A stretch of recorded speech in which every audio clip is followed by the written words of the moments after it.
All right, all right. We got a lot of folks in here already. Let's see. We've got way early. Emily Anders Alexander was 5:34 in the morning. Gulf Coast ACR Scrapper, Treasure Hunter. We've got Brian at Castle Hives, a member of His Way Homestead. Kevin at Lazy Pond Farms, another proud member of His Way Homestead. We got Bradley White, another member. Let's see, who else? Beth Cornett, glad to have you here. Okay, you're there with your husband, Treasure Hunter. That's cool. Very cool. Glad to have both of you in here. Robert Castleberry, Pad Life Outdoors, another member. Let's see, who else? Tina Ladybug, how are you doing? Good to have you in the house tonight. This should be exciting tonight.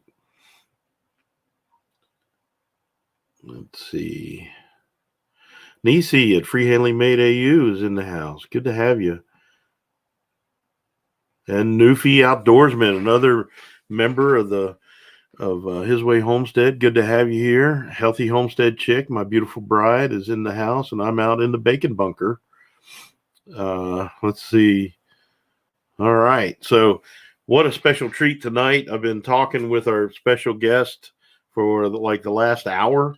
So it's been pretty exciting. So I'm excited about what he's going to be telling us. Hey, Lila Newton, how are you doing?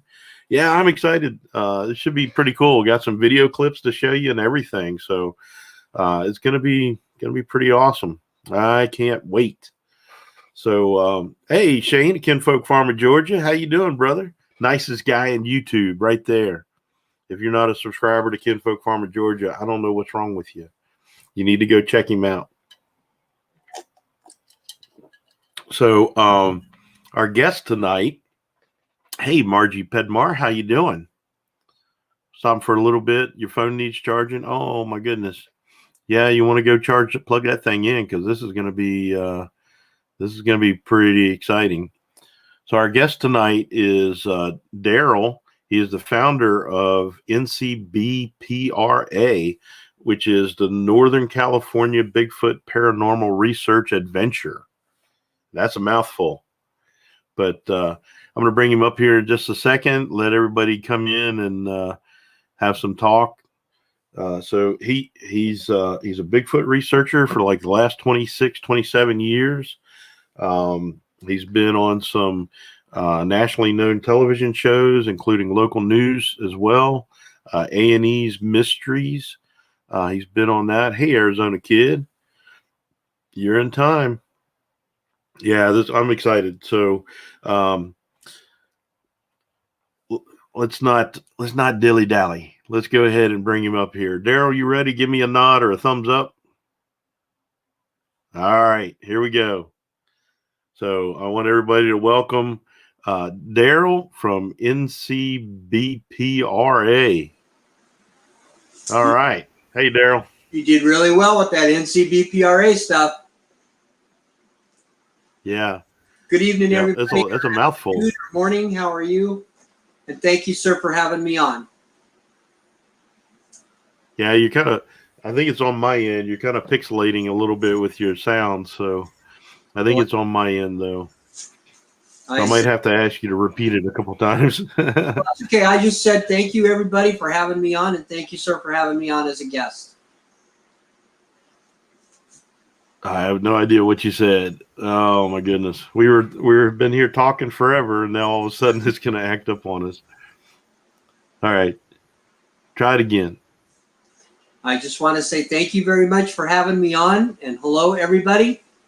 I'm glad to be here, and I should say good morning, good afternoon, and good evening for whoever who's here. I don't see I see the AM PMs all over the place, but thank you for having me as a guest tonight. I would like to, I want to try to tell everybody, I'm the founder of Ncbpra, which is the Northern California Bigfoot Paranormal Research Adventures. I am the founder, and I'm actually living in Tennessee.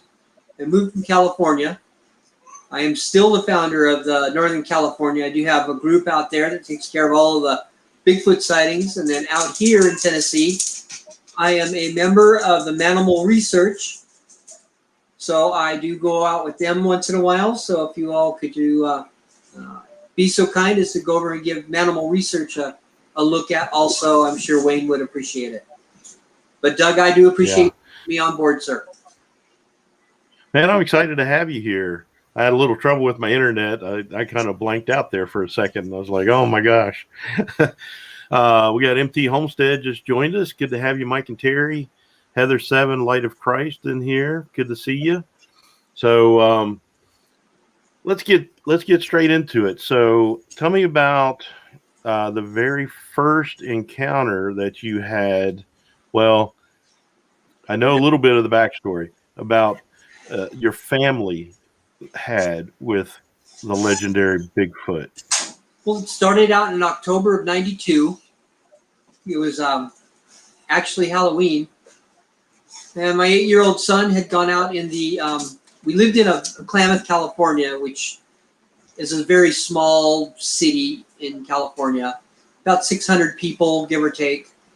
And our back door was actually about 1,000 yards from the forest and up the mountain.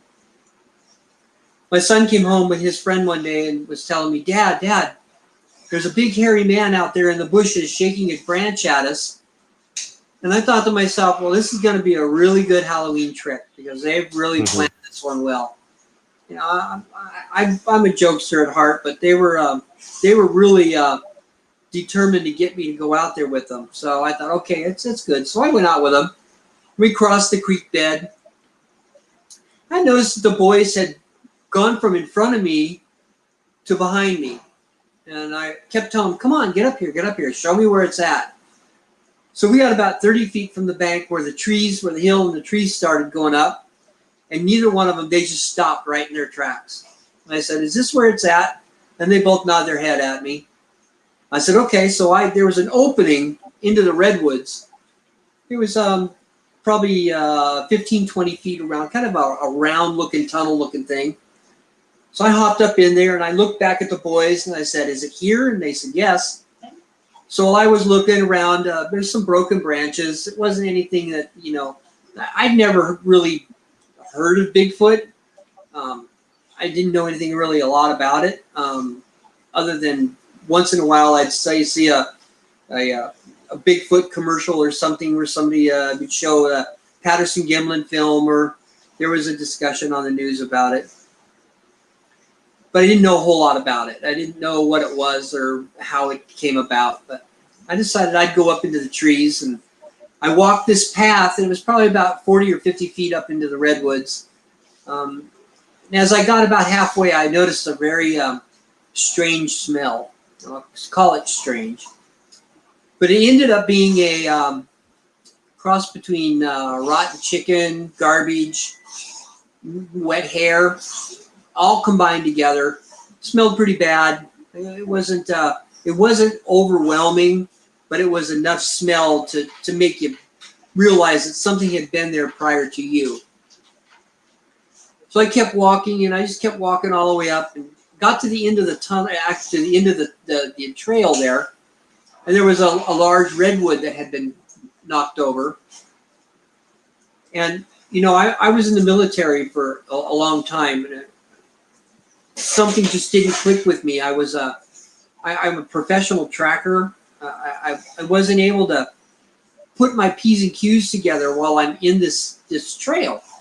I'm confused. I'm worried that the kids had said something about looking around, looking for something that's going to happen. You know, something jumping out, a big spider. You know, it's just 8-year-old kids kind of playing tricks on dad. So I went down, I turned around, and I kind of looked back. I couldn't see the boys anymore, as I'd been so far up in there. And I'm looking around in the trees, and I'm looking around. But one thing I didn't do is I didn't look down. So I took a couple of steps forward, and I thought, well, okay. And the ground was pretty mushy. And I looked down, and probably 2 feet from where I'm walking, there was a very large footprint. toes, heel marks, and they were perfect too. And I got to thinking, you know, they really did a good job doing this. You know, they really set this up. So I started walking kind of slowly back to them, counting the footprints as I get back, seeing what direction they're going, which way they're going. And as I got to the end of it, I kind of realized that there's no way the boys could have made these, because there was a 4-foot gate between the footprints. There were 34 footprints total. And Wow. now I'm thinking, okay, now there's really something here. I'm really thinking there is something here. So I didn't really know what to do. I honestly didn't know what to do. So I got a little spooked, jumped down out of the trees, told the boys, let's go home, hurry up, let's go. Took them home. I took the other little boy home to the father, and I knocked on the father's door, and I said, hey, I said, you know, the boys said that they saw a hairy man out in the forest. And the father was like, this is something we don't talk about around here. Keep quiet. Tell your boy you saw a bear. Wow. Keep it as a bear. And it was like, are you for real? And I, you know, back when I was in my 20s and 30s, I was a little bit more aggressive in my language.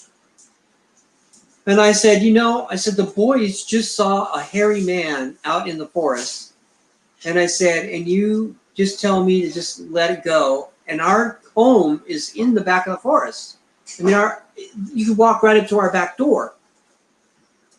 And he goes, Mr. Owen, I want to tell you something. He goes, around here, you keep things quiet. You don't talk too much about it. And he says, and by the way, I don't want your son playing with my son anymore because of this. Wow. And the guy slammed the door in my face. Well, I walked away and I was upset. I was extremely upset. So I got back to the house, and I told my youngest son, just tell everybody, if anybody asks, you saw a bear. And he goes, Dad, that wasn't a bear. I said, I understand, Josh. Don't worry about it. It was just a bear. Just tell him it was a bear. Well, after a couple of hours, my steaming was done. I was done being upset. Well, I'm a city folk. So what does city folk do? They call the police. Well, I call the police. I say, hello, you know. I get an operator on there, and the police dispatcher says, yes, can I help you? And I said, he asked me if it was emergency, and I said, no. And I said, my son just saw a very hairy man out in the forest. And you could hear the police officer kind of chuckle under his breath. And, you know, he goes, okay. And I said, I would like to have an officer at least come out and make sure everything's safe and take a look. He goes, the police officer dispatcher says, we're not sending anybody out there. He said it was probably a bear. He said, you know, we don't talk about things like that around here. It's a small community, Mr. Owen. It's best to just keep things quiet. Leave it be.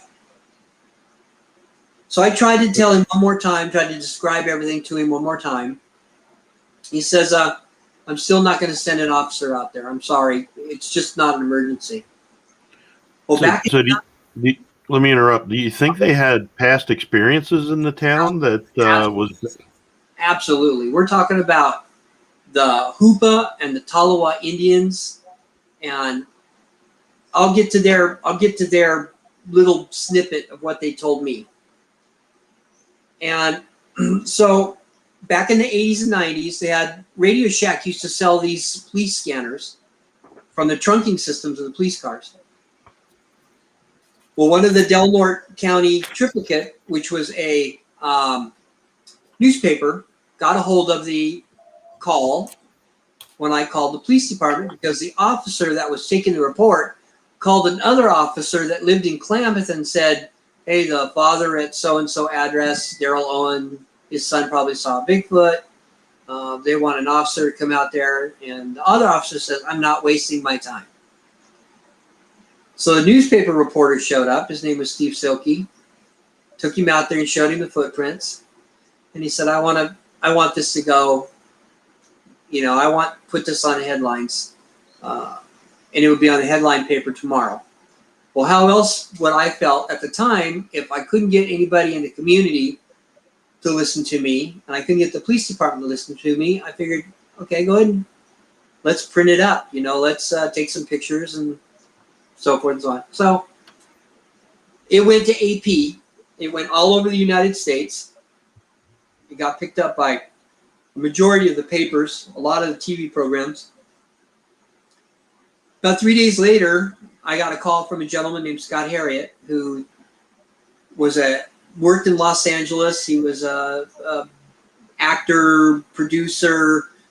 He makes movies now, and called me up and said, I'd like to come up and you can maybe take me out and show me where we're at. And I said, okay.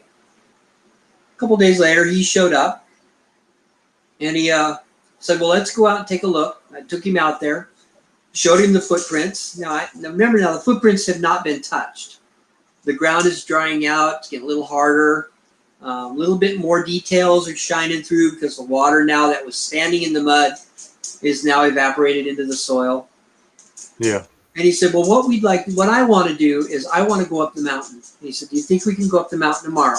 I said, I don't care. I said, I'm happy going up. Next day came out and we decided to go up a mountain. So the mountain that was behind our house, it's very steep, I guess is the word I'm looking for. Lots of trees. The topography was terrible. Very heavily populated redwoods. Large redwoods, and I'm not talking little redwoods. I'm talking, 175, 180-year-old redwoods. And on our way up, there was nothing out of the ordinary. Got to the top of the mountain, and on the top of the mountain, there's one lone redwood that's barren of all of its branches. There's no green on it. It's just this big, long tree stump that's hanging out in the sky. And we could see it. And we decided we would shoot our way up to there. So we got there. Straight ahead of us, there is a redwood tree that's knocked over that's got this big hole that's dug in it, about the size of a truck tire. And we're standing there, and all of a sudden, within this round hole, there's two red eyes that started to glow.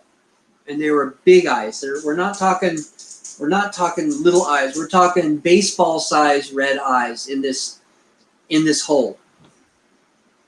Scott's filming, and the camera's beginning to shake. He's beginning to cuss uncontrollably. And I tell him, I said, Scott, he goes, oh my God, there's a effing Sasquatch right there. I'm filming the whole thing. Sorry, my cat is up on my table here. I'm sorry. So I said, okay, well, I'm going to go over and get on this stump, and I'm going to try to go around the other side, around the right-hand side of the stump, and see if I can get down behind the stump and take pictures with my video camera. He didn't answer me, so I just started moving. I got to a stump that was probably about 15 feet from where he's filming this face in the log. And I stood up on this stump, and I'm filming. I've got a handheld. I've got a VHS camcorder that used to sit on my shoulder. I'm looking through the viewfinder, and I'm looking. And where this tree's at, right at the right of this tree, I see a shoulder, an arm, a leg, and it's beige. It's 7, maybe 8 feet tall, 400 plus pounds. It's lowering its head. It's looking at the thing that's over in the tree with the eyes, and it would look over at me. Then it would look back over again at the thing that's in the trees, the eyes. Then he'd look back over at me. So I'm filming it. While I'm filming it, I'm pointing at it with my viewfinder saying, okay, it's right here. You can see it. You can see it in the video. You'll see it. Yeah, then, that's the video that I have queued up, right? On the Andy video, yes, sir. Now, okay. There's 29 seconds, you guys, that I watched this thing on video.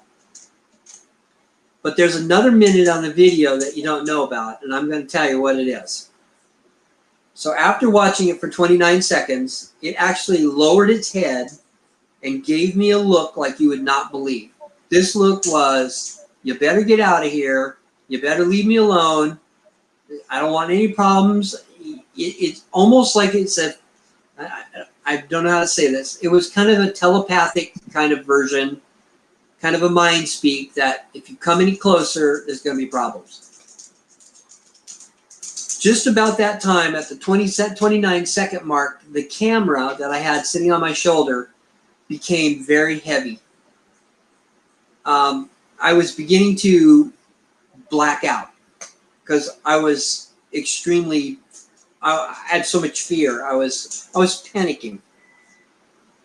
I let the camera slide down my body and I turned my back because I thought I was going to be attacked. Just about then, I wet my pants and I blacked out and fell off the log, off the stump.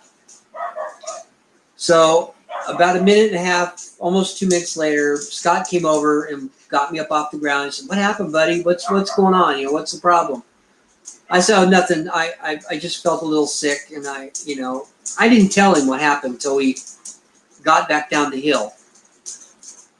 But what I witnessed up there was a 7 or 8 foot tall, beige-looking gorilla man looking at us, protecting whatever was in that log. The mountain that we went up took 3 hours to get up. It took us 20 minutes to get down. We got back to the house. We had put the VHS in the VHS, and sure enough, we saw a Bigfoot. Daytime sighting, perfect Bigfoot. So that's my first Bigfoot story. And then it was about 3 months later, give or take. Well, before you get into that, we had some questions. We had some questions that popped up. Okay. Brian at Castle Hives wanted to know what areas of the U.S. has like the most Bigfoot sightings. Washington State, Oregon. Believe it or not, there's New Jersey runs a close third or fourth up there. The Appalachians are covered with them, anywhere from Alabama all the way up. But usually it's California, Washington, Oregon, the Redwood states. There's not a lot of... The thing about it is when you talk about comparison of how many sightings, you got to remember that people are afraid to report anything. Number one, humiliated. They don't want to be humiliated. They want to be they don't want to be made fun of. Right. Me personally, I've taken so much abuse. My first marriage was dissolved because of Bigfoot. My home was vandalized.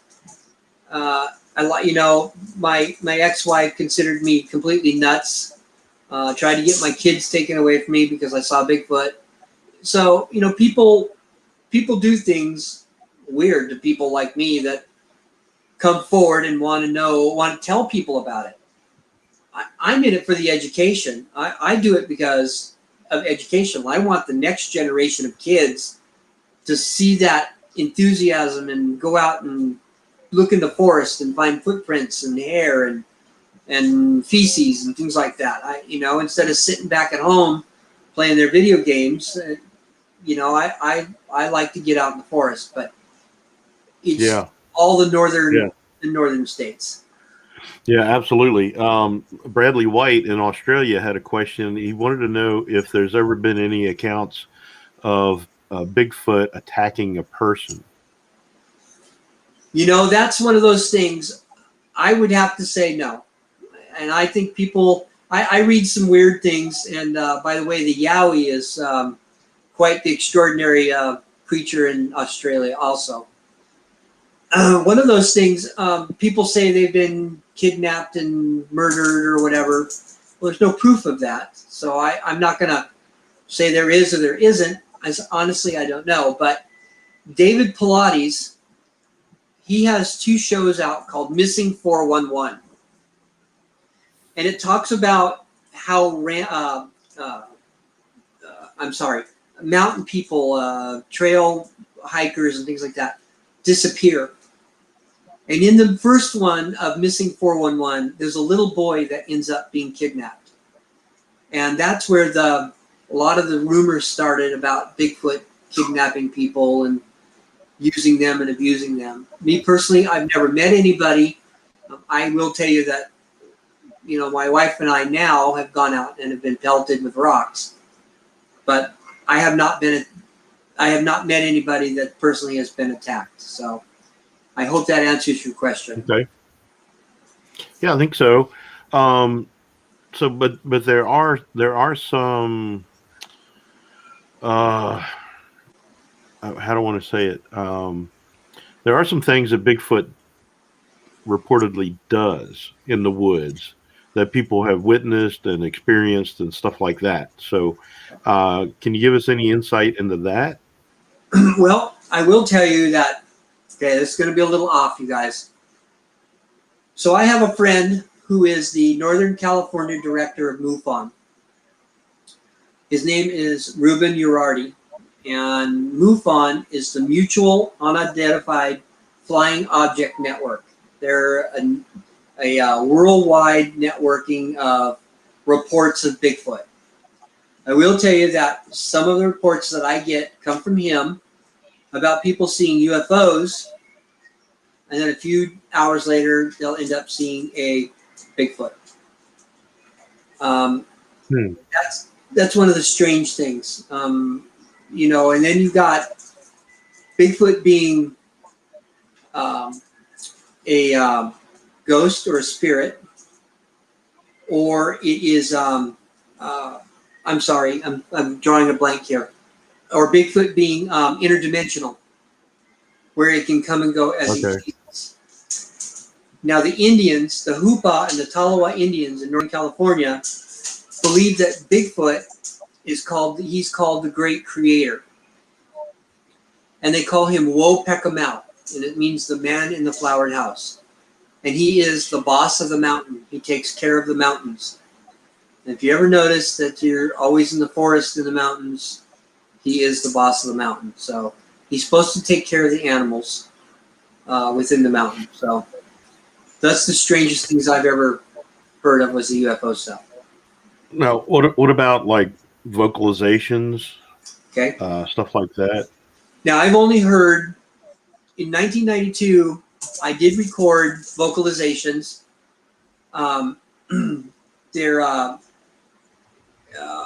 It was two of them in the valley hollering back and forth across. Kind of an odd thing. If you go to Mysterious Universe, which is, you can just log in, go into Mysterious Universe, go to Bigfoot Screams, I think it is, and scroll down. You'll see my name down there, and you'll be able to hear my sounds that are on there.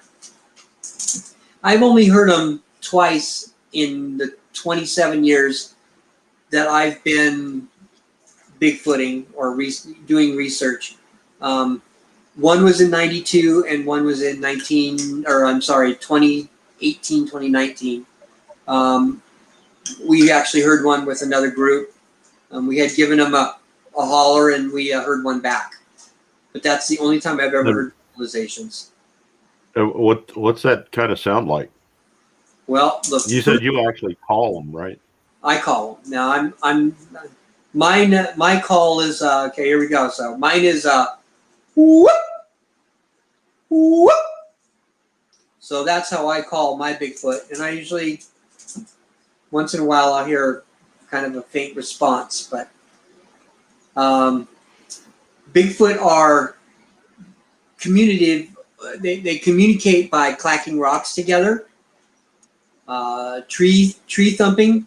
If you've ever been in the forest and heard loud tree thumping, there is tree thumping out there. Excuse me, my dog's licking my face. If you go in the forest and you hear clacking rocks, tick, tick, tick, tick, tick, tick, tick, tick. That's a communications. And then also you have broken trees. Those are territorial markers. If you've ever been in the forest, if you've got one lone tree that's broken up real high, that's supposed to be a territorial marker.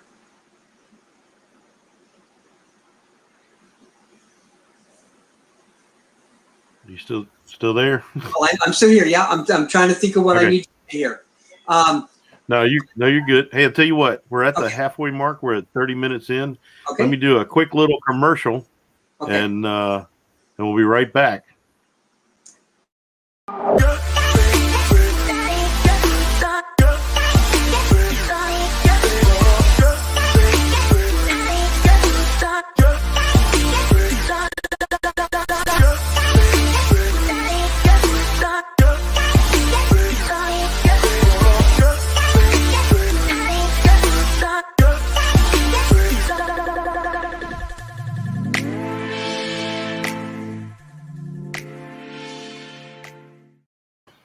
All right, that was kind of cool, wasn't it? I just had that for all our members. Really appreciate all your support, and I put that together just to give you some acknowledgement, because without you guys and your support, it would be a lot harder.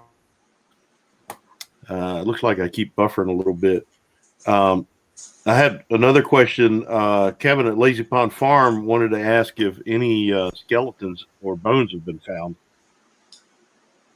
Well, there has been bones found in China, a jawbone, some molars, and they are finding giant people now in India. There is speculation that they are the Nephilim, which are the giants that are mentioned in the Bible. Yeah.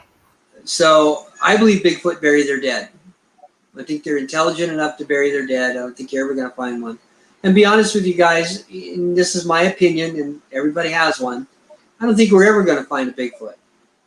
I've been doing this too long. I don't think you're ever going to find one. I don't think anybody's ever going to get one, kill one, find ones. You can see them, you can hear them, but you ain't never going to get one. This is just one of those crazy things that's going to go on forever.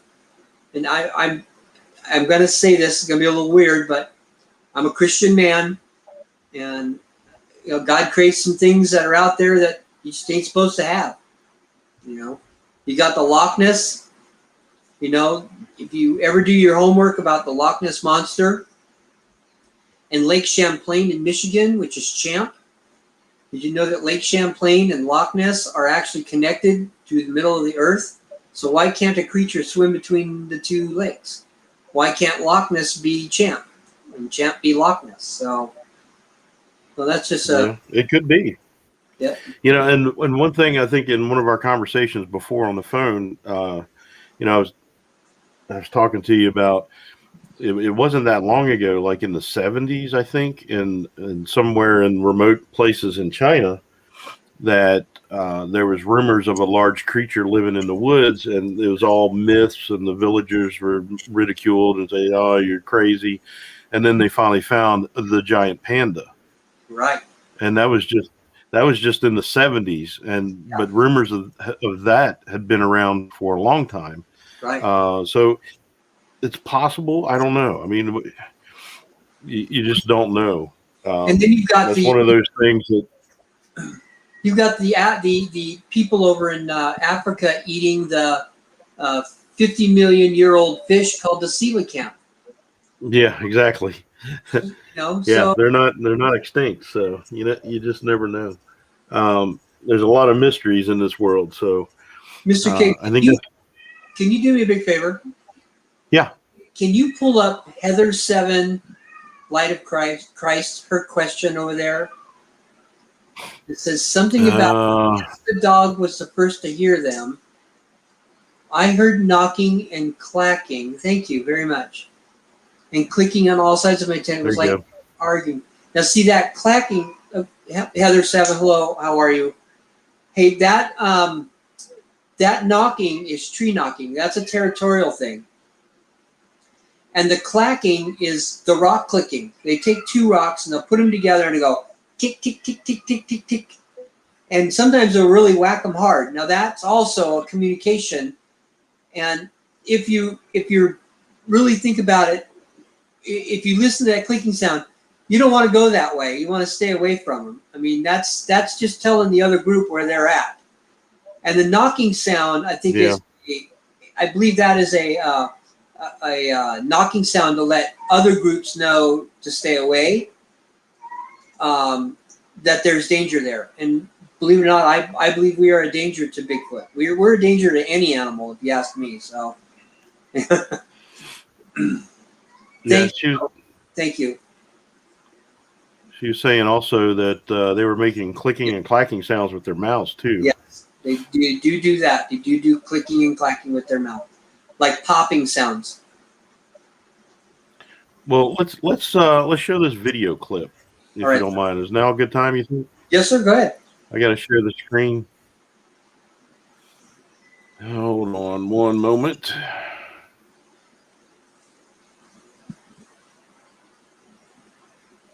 All right.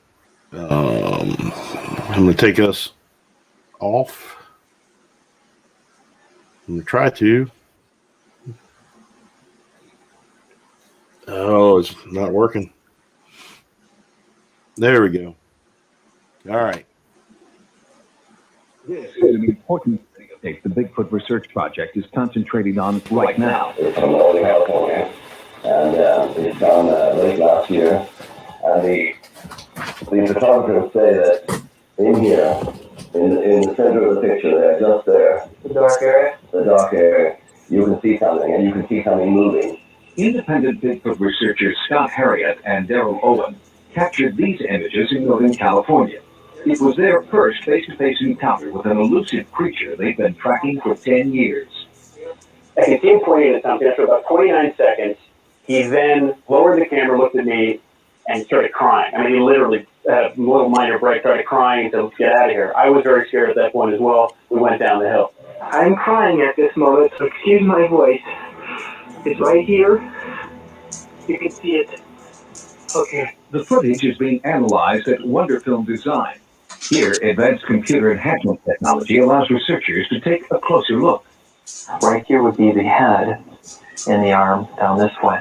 And let me rock back and forth here. And as you can see, that it's something right there is moving while everything else in the picture stays static.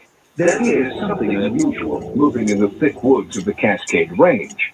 But the Bigfoot Research Project remains cautious in their optimism. Hoaxes are rampant in a field where film and videotape are considered still the best evidence. Especially in the 1960s and 70s, it seemed like everyone with a fursuit and a lot of spare time was coming up with supposedly authentic photographic evidence. That's it, sir. Only a few pieces of photographic evidence have deserved serious attention. But even these compelling images I'm trying to get to by it. scientists. I have to say that I'm a skeptic regarding me. All right, I'm trying.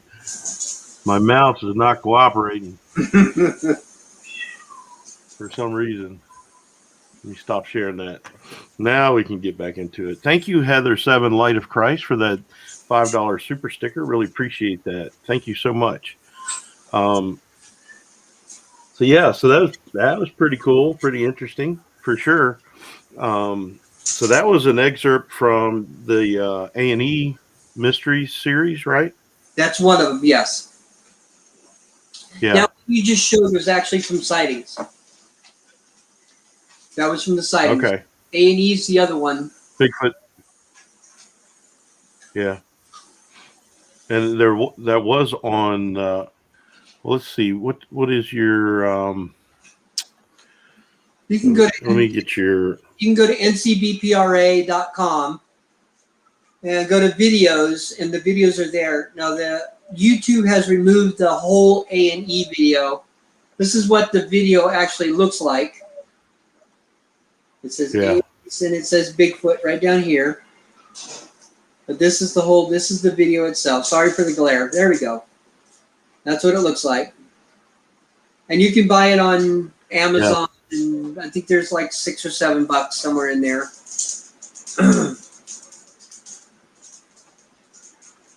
Yeah, I'm having computer problems. That's okay. Thank you, Kevin, for that $2 super chat. He says he would make Bigfoot jerky. Maybe. You'd be one of the first ones to ever do that. There's like an inside joke talking about jerky and stuff, so don't let that offend you at all. He's just joking around. But yeah, that I'm having computer problems, network problems. I was going to bring up that link. So if anybody's interested to look at your site, I'm going to go ahead. It's Ncbpra.com. So you can check that out anytime you want to. And just remember that there's a lot of stuff on this website. There's pictures, there's videos, there's news articles, all kinds of stuff. The news articles are from that original sighting that you had with your son, right? Yes. Now I had one other sighting with my son-in-law. We were in Northern California, and we were actually way out. We were probably about 2 or 3 miles out, and we heard a lot of rustling around in the trees. And I'm a little bit older, a little bit more mature then. We actually had seen a bear that afternoon, and I was pretty skeptical about seeing a bear. I'm not a big bear person. I don't like bears, and unfortunately, I'm one of those people that run from bears, and I should know better than that. Yeah. Yeah, but you live and learn. I haven't been mauled yet. Well, that's good. Yeah. So we were out there, and I actually had set my camera down foolishly, like I did, and had noticed some movement, and I just got a single snapshot of it as it was running off into the trees. I actually held my son-in-law and ahead of me, hoping he would get eaten first, give me a chance to get away, because I was a little bit older then, and I wasn't such a fast runner. But that was our second sighting, and we did collect some hair from where the sighting was at, and I'll show it to you here in just a second. Okay. That was mine. Now, what do I think of Ron Moorhead? I'm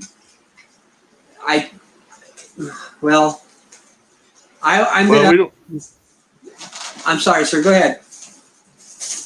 I don't want anybody to. I kind of put you on the spot, and I think he's going. It may not be a fair question. Okay, here's the deal with nobody is an expert. I will tell you that right off the bat. I am not an expert. There's not an expert alive anywhere. And even if you know who Jeff Meldrum is, he is not an expert. There's no experts. Nobody is an expert at Bigfoot. You want to know why? Because we don't have one. Nobody knows anything about them. All we can do is go by what we know. Ron Moorhead goes by what he knows. He's a good researcher. He does good work, and I'll just leave it at that. Just like me, I'm thinking I do good work, but I'm not an expert. So.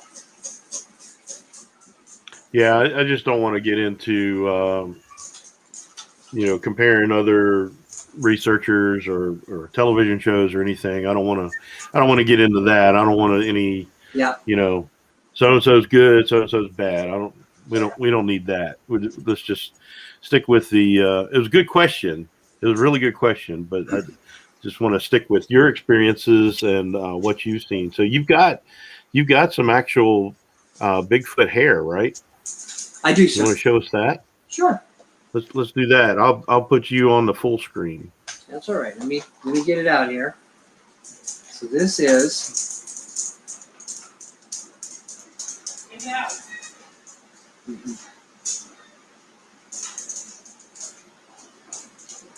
So there's about 25 strands in there.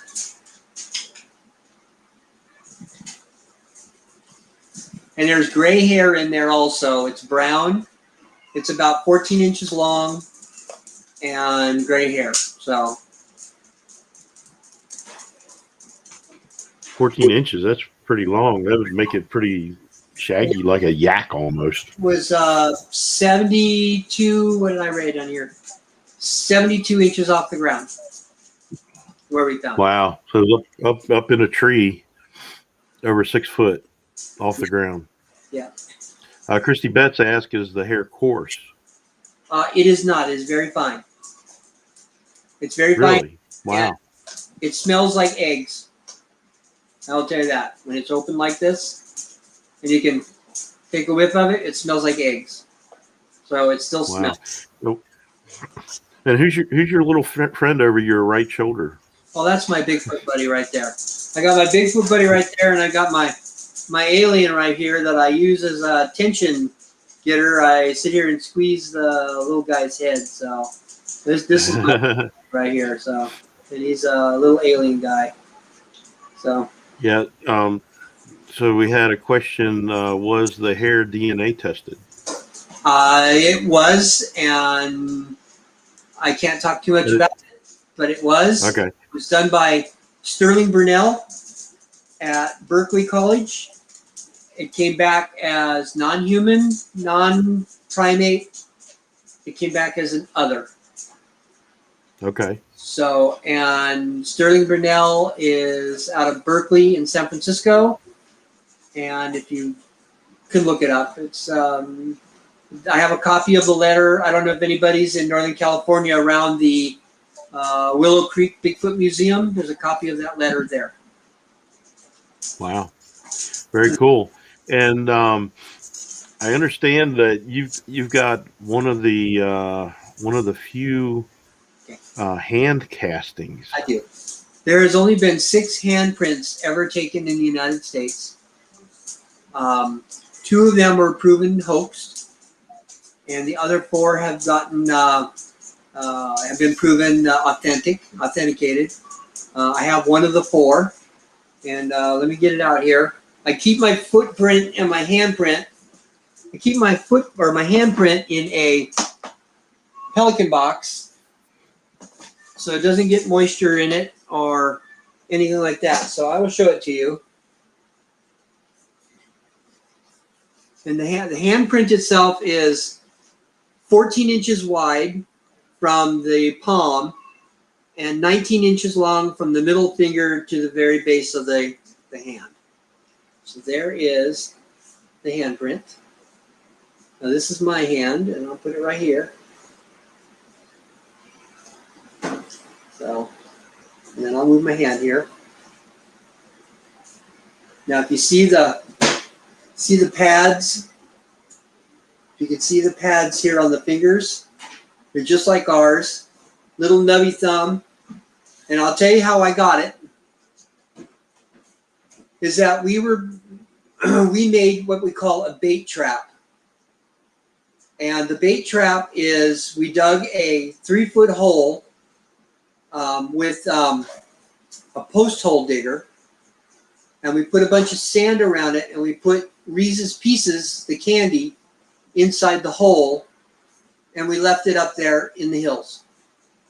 And we went back a couple of days later, and this was in the sand, and I'll show you the footprint that was there also. So what they did is they walked up, stepped on the sand, put their hand down, reached down, grabbed the candy, stood up, walked away. And this is how I got the handprint.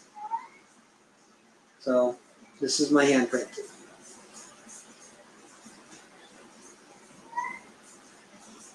So yeah, still having a little bit of internet issues. So I got kicked out for a little bit. I see you there. So let me. But I think the stream kept going, so we're good.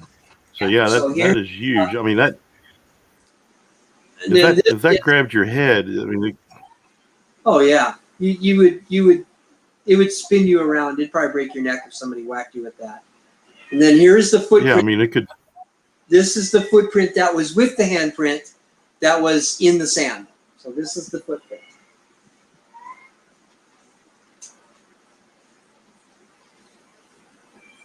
So this is the toes.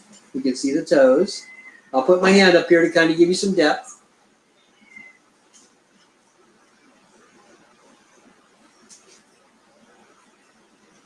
Now, if you are researchers, just remember to always mark your casts when you're doing castings. Always put your initials on the bottom of the cast. See, mine says DO right here, and then I have a ship wheel that is my trademark. And then I have the date down here. This says 92, October of 92. So always mark your casts. Don't leave them blank, because what happens is if somebody decides to come along and get them and steal them, you can't prove them that they're yours. Everything of mine has some kind of mark on them. Proves that it's mine. Here's what the back of the handprint. It's got my initials on it, D.O. Here's my ship wheel. This is the ship wheel. And then down here it says October 92-1, because I only got one print.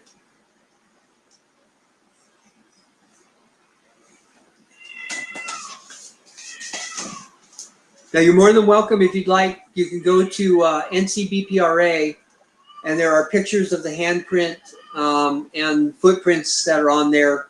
And it kind of gives you, I've got one on there that's got the measuring tape on it, both left and right. So you can go there and take a look at it.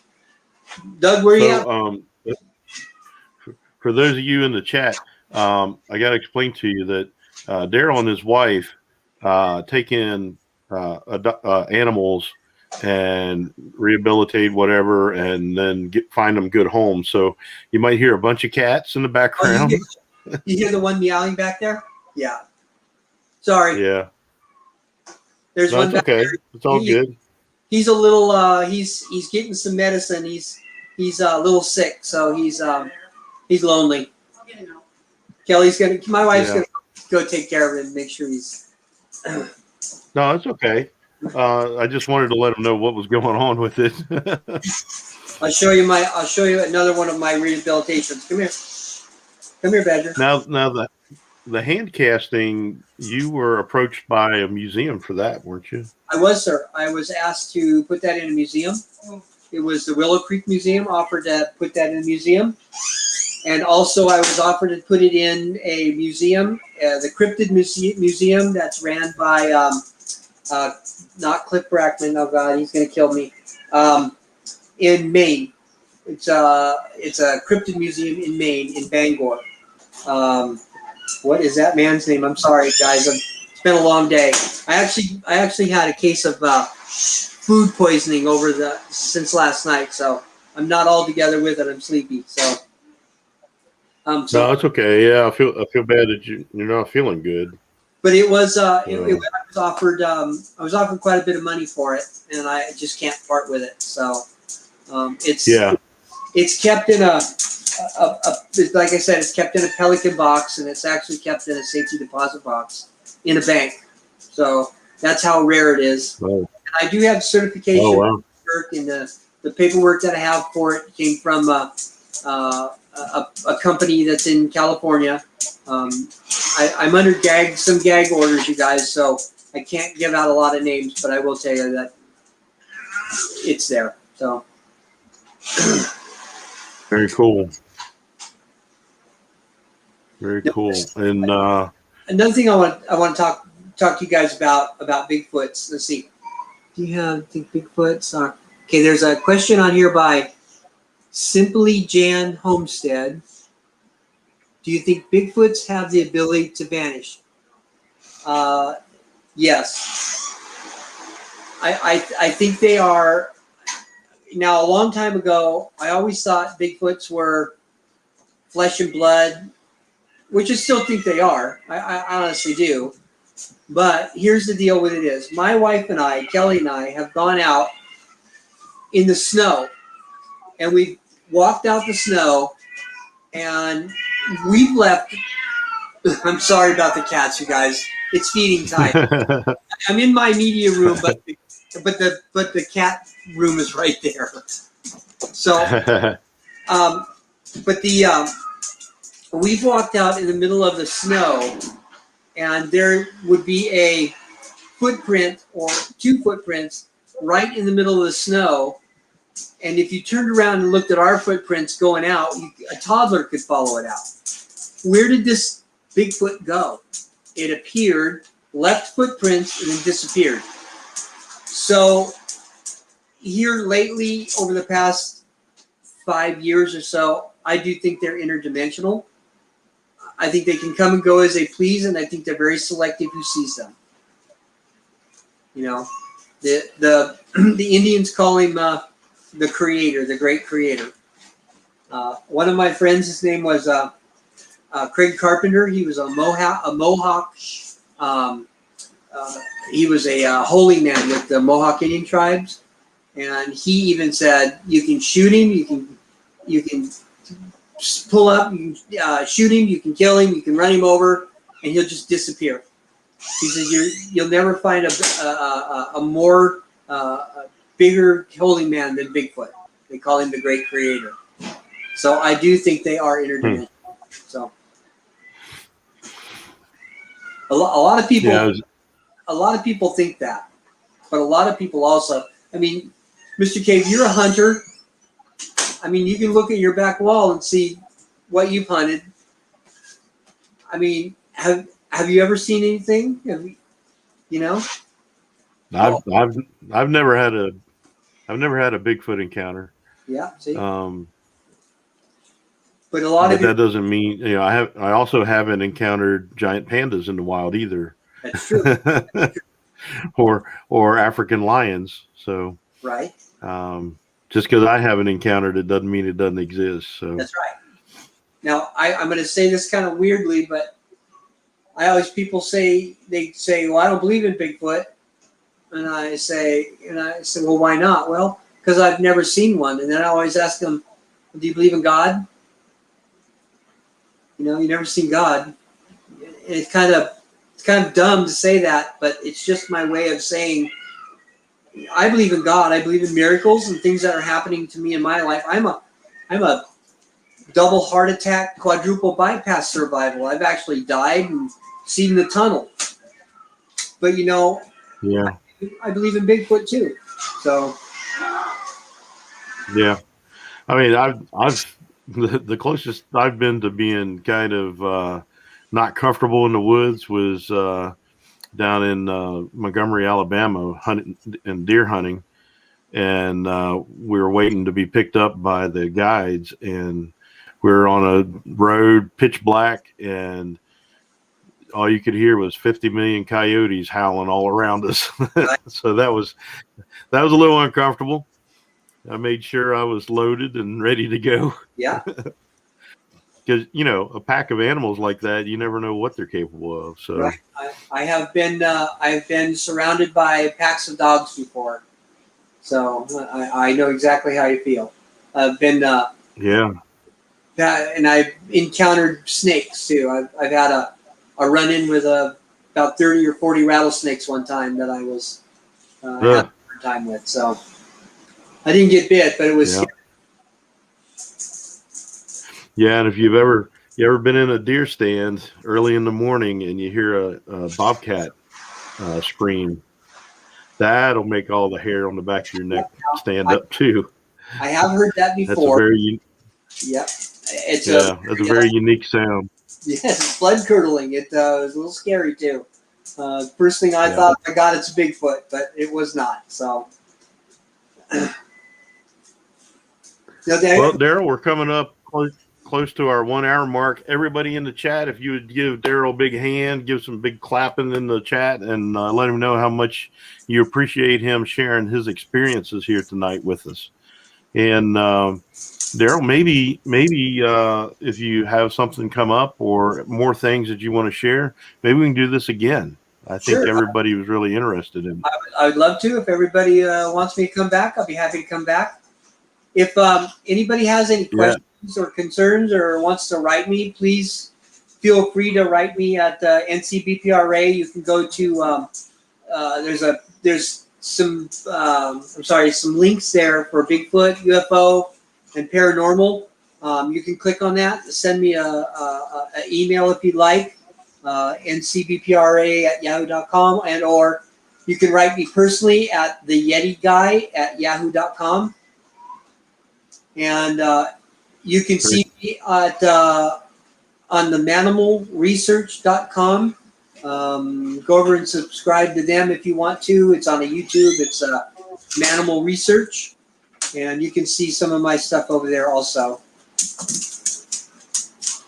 Yep. Cool. Very cool, Daryl. Hey, don't go anywhere. I'm going to take you off the screen, but don't go anywhere. Okay. All right. Well, Even after I shut this down, you can. One more thing before you can just stay. I always say this before I leave the arena here.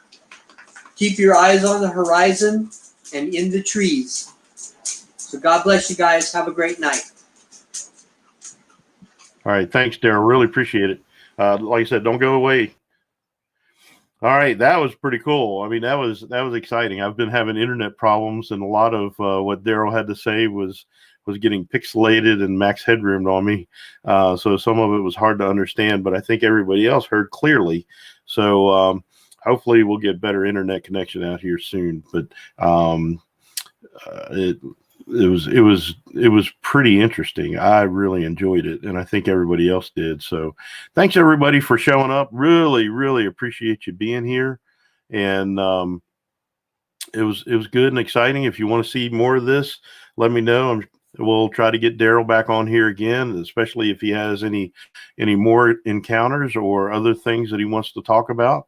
We're glad to have him here. He's a good guy, and I appreciate his time. So with that, we'll let you go. And don't forget, his way is the best way. We'll see you next time. God bless.